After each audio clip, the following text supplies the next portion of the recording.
Hello, my lovely, lovely friends. What's happening? You've made your way to the CDjunky.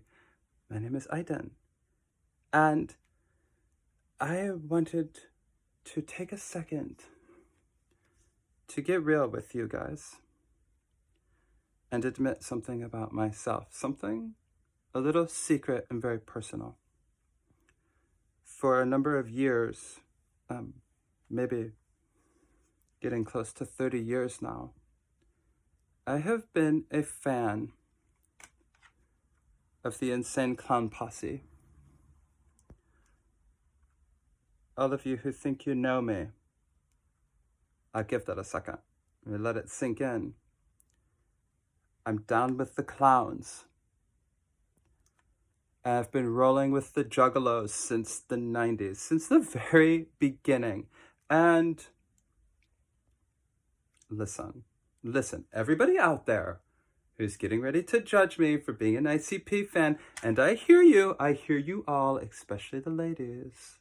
Listen, I know. And I hope that you're not listening to ICP because you think that they're not good. There's a lot of other reasons to not listen to them, but I hope that by the end of this little video, I will have convinced you to at least give their early stuff, old school, classic ICP, a listen to, because maybe there's more depth to it than you would think. Okay?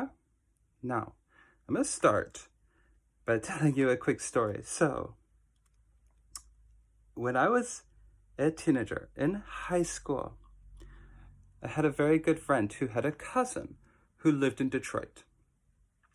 And this cousin would get my friend bootlegged cassette tapes of ICP. And back in the day, that's the only way you could get it outside of Detroit. So we were listening to ICP from the very, very beginning on these bootleg cassettes in friends' cars or up in their rooms or whatever.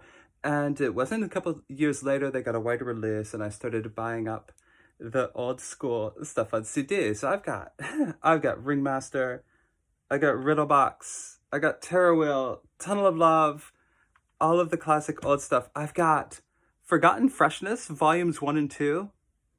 It's like an early B-sides remix compilation. Forget about it. I mean, this has Fat Sweaty Betty on it. It has a song that's just called Fuck Off. Right? You keep your Keats. You keep your Dickinsons. Give me Violent J and Shaggy 2 Dope. These guys are geniuses.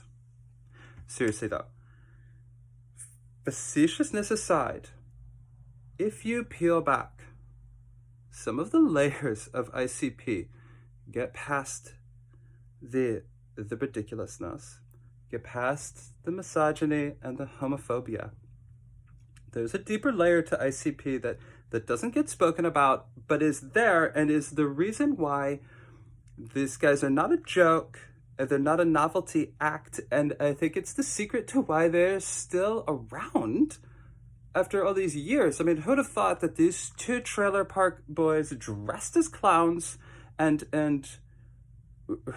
rapping, spraying Faygo all over the crowds, that would have lasted.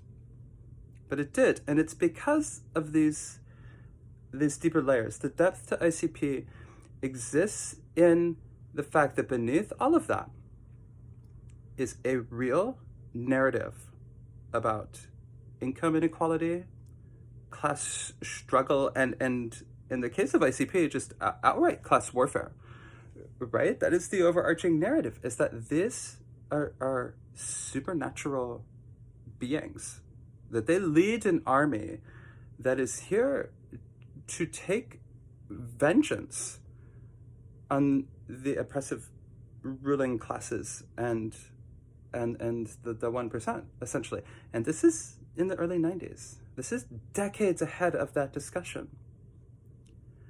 I'd also like to talk about the twist that the characters of Jay and Shaggy 2 Dope put on the traditional image of an MC as a hyper-masculine, invincible type of a poet warrior.